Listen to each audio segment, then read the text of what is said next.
So, I'm here this morning to share with you a very simple story. And to do that, I'd like you to meet my father.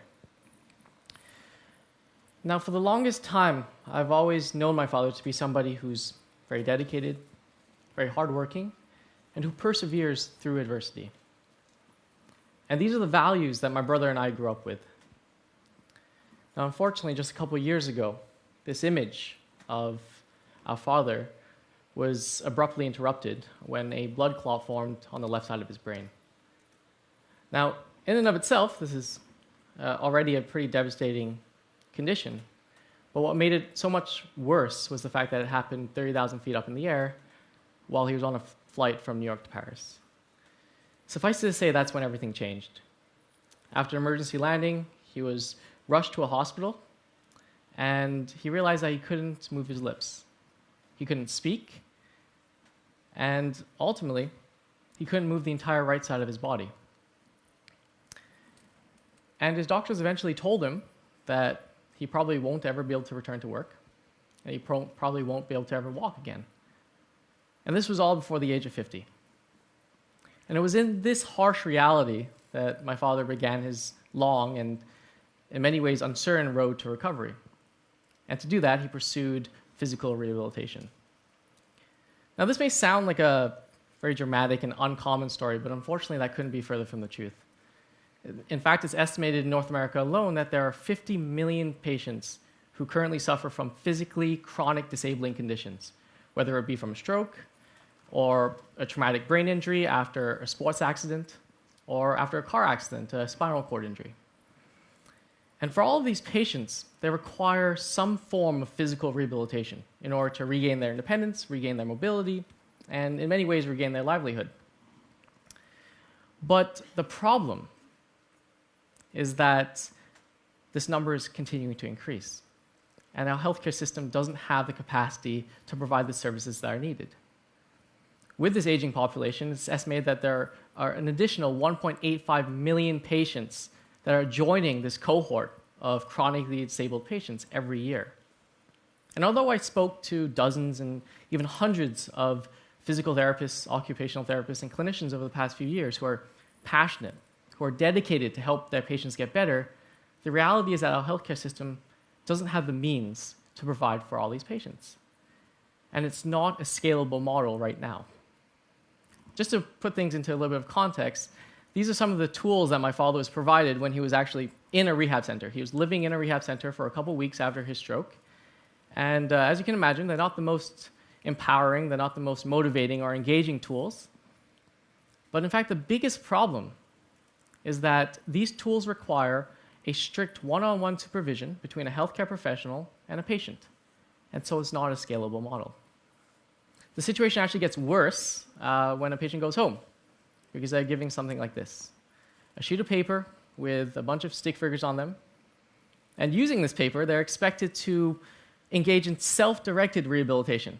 They're supposed to figure out what exercises to do, how many to do, and ultimately there's no motivation, there's no accountability, there's no supervision in this sort of mechanism. And so the reality of the situation becomes that a huge percentage of these patients just drop out. They lose the motivation to continue, and they try to accept their disabled condition. Now, from a clinician's standpoint, when they stop seeing that patients are improving, they refer to this. This is called the recovery plateau. It's a commonly used sort of clinical expectation guideline tool, where after a certain point, if they don't see a patient improving despite constant rehabilitation, they justify it with this.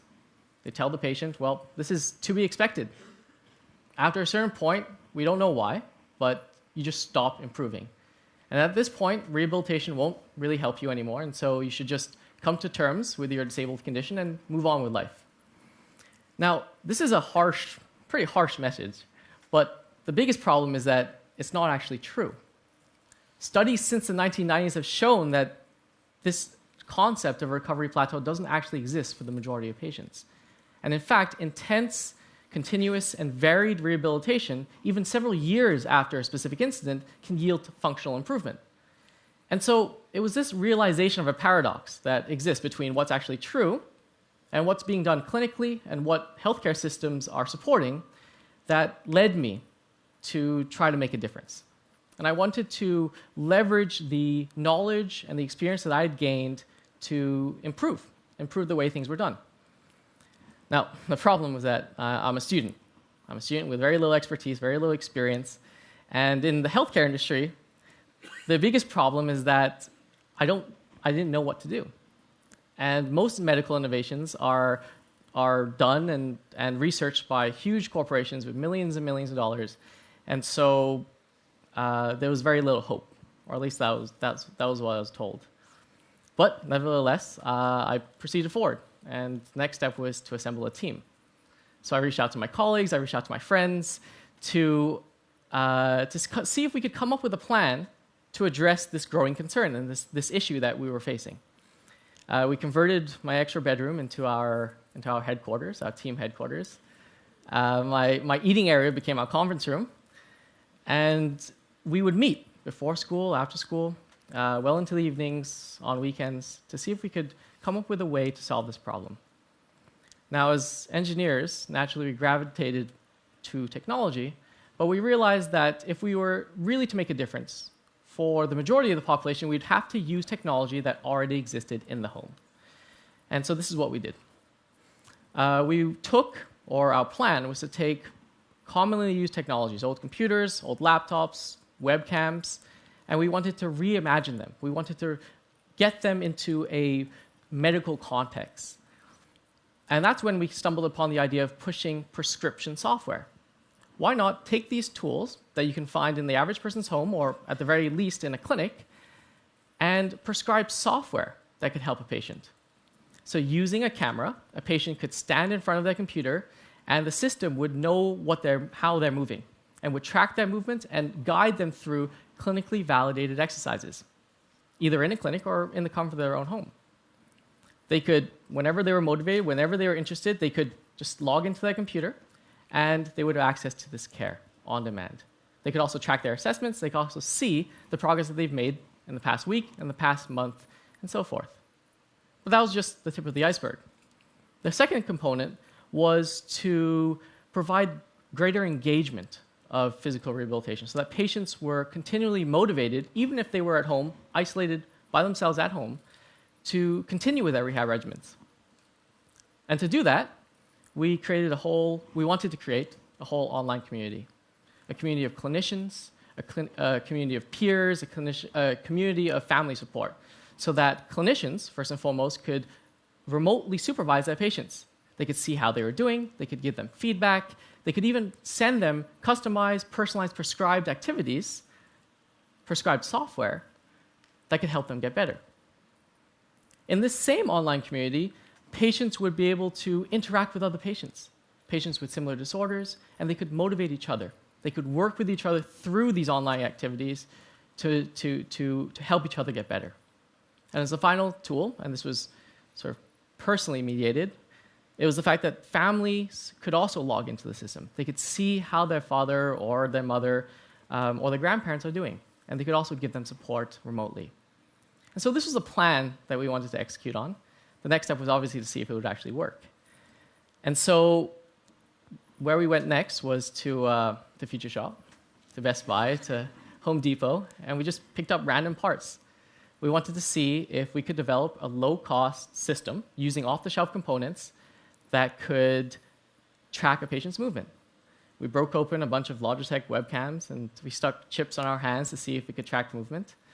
And after several months, throughout the end of 2011, and a lot of effort, some luck, and also some help from some larger organizations, we realized that there was a technology, there was a way for us to use low-cost sensor technology to fulfill our mandate. And so the next step was to develop clinical exercises. And for that, we worked with a number of physical therapists, occupational therapists, to design games, very much games, but that enabled patients to fulfill movements that were clinically validated, that would actually help them get better. And that took place, as I mentioned, towards the end of 2011, beginning of 2012. And at that point, we had the two key components to push our system into the market, to see if it would actually work. And that's when things actually started to pick up pace. Ultimately, at the beginning of 2012 and throughout 2012, we got a lot of really great response from patients, from clinicians, from government organizations, and even from really large organizations. We got invited to travel the world. We went to as far as Australia to pitch our idea and to show researchers our system. We went to some of the largest conferences around the world to showcase our technology. And throughout 2012, our team doubled, eventually tripled. We moved out of my apartment, finally, and into a real office in Montreal.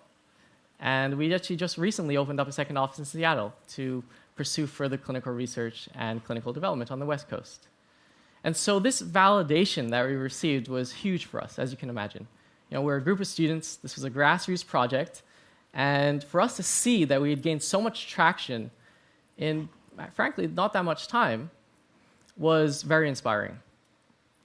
But ultimately, what kept us going and what continues to keep us going till this very day is our interaction with patients. And so this is Stefan. This is one of the patients that we originally worked with. And just to give you some context, he had a stroke about 8 years ago. He had gone through the healthcare system over and over and over again. He had paid out of pocket to get more rehab. But eventually, he realized that he wasn't getting the support and the motivation he needed to continue. And so a couple of years ago, he dropped out.